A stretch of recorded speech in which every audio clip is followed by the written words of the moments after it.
Russia's scaled-down Victory Day military parade showed not only Moscow's insecurities over possible Ukrainian attacks but also highlighted the country's depleted military resources due to the conflict, political analysts said.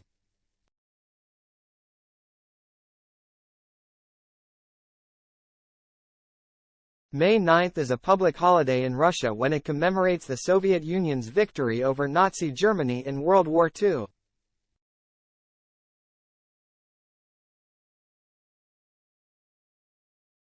It is arguably the most important day in Russia's public calendar and history, forming a central part of the country's modern national identity.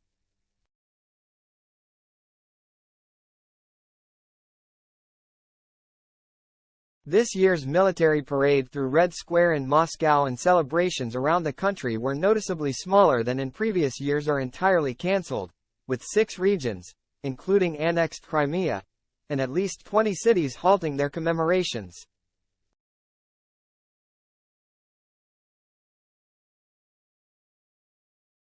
In Moscow on Tuesday, the military parade was more downbeat, with no fly-past or immortal regiment processions, which are usually large-scale public events to commemorate those killed in World War II.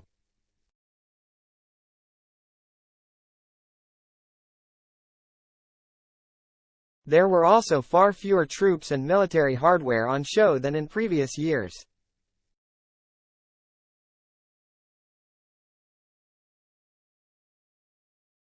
The fact that only one Stalin-era tank was on display in the military parade through Red Square was particularly eye-catching, analysts noted.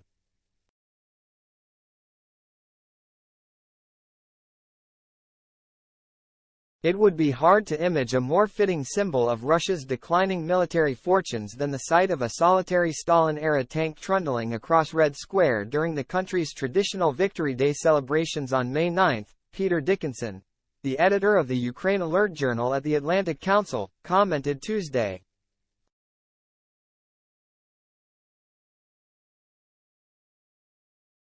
For the past 2 decades, Vladimir Putin has used Victory Day to showcase modern Russia's resurgence as a military superpower, with dozens of the very latest tanks typically taking part in each annual parade.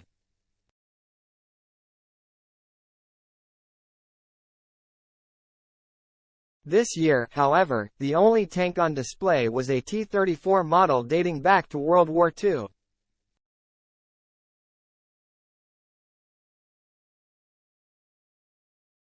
Dickinson noted that, inevitably, the embarrassing absence of tanks at this year's Victory Day parade has been widely interpreted as further evidence of Russia's catastrophic losses in Ukraine, a point echoed by the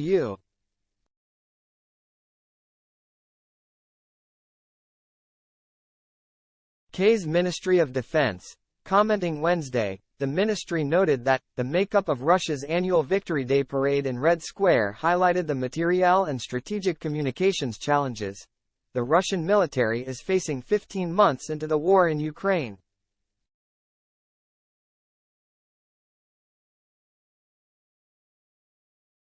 Over 8,000 personnel reportedly took part in the parade, but the majority were auxiliary, paramilitary forces, and cadets from military training establishments, the ministry noted in its latest intelligence update on Twitter, adding that the only personnel from deployable formations of regular forces were contingents of railway troops and military police.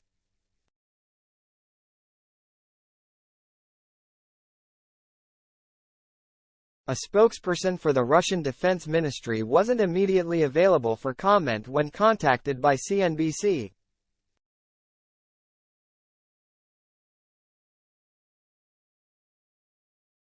Kremlin concerns. Security concerns were the ostensible reason for scaled-back Victory Day events in Russia, with an alleged drone attack on the Kremlin last week, that Russia blamed on Ukraine and the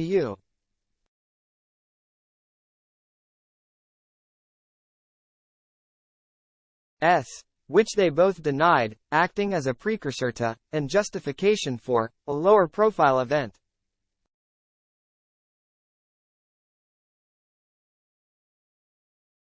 But military analysts noted that the Kremlin was also likely keen to avoid any opportunity for public criticism of its invasion, which it still maintains as a special military operation, the only mention of war on Tuesday being Russian President Vladimir Putin's claim to crowds in Red Square that a real war is being waged against our motherland, despite the fact that Russia invaded its neighbor Ukraine.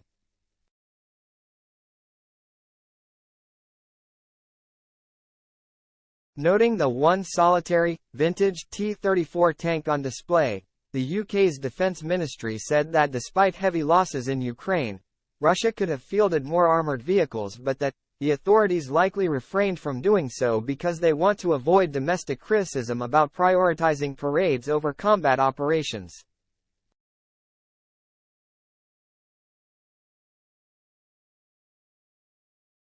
Atlantic Council's Dickinson noted too that the banning of this year's Immortal Regiment marches, usually massively popular affairs when the Russian public get a chance to commemorate their loved ones lost in World War II, was an even bigger blow, and that the Kremlin was likely concerned that family members of Russian soldiers killed in Ukraine could seek to participate.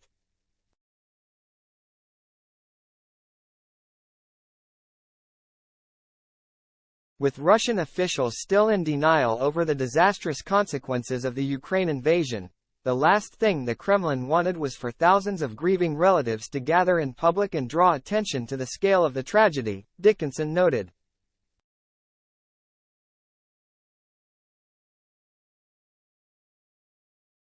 Ukraine's Schadenfreude. Ukraine was obviously quick to remark on the scaled-down Victory Day parade.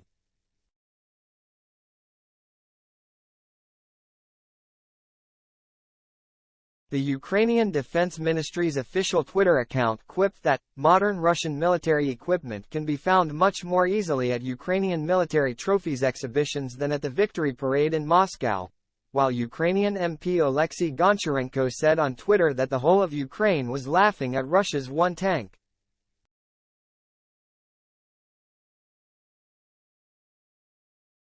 Ukraine continues to distance itself from Russia's sphere of influence and orbit, and on Tuesday, President Volodymyr Zelensky submitted a draft law to the Ukrainian parliament proposing that May 8 be known as the Day of Remembrance and Victory over Nazism in the Second World War, rather than May 9, as in Russia and other former Soviet republics.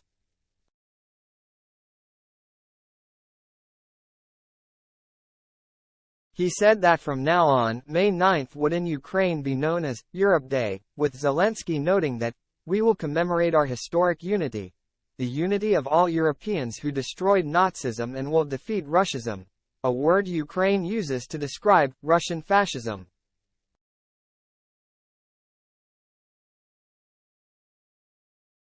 Quote,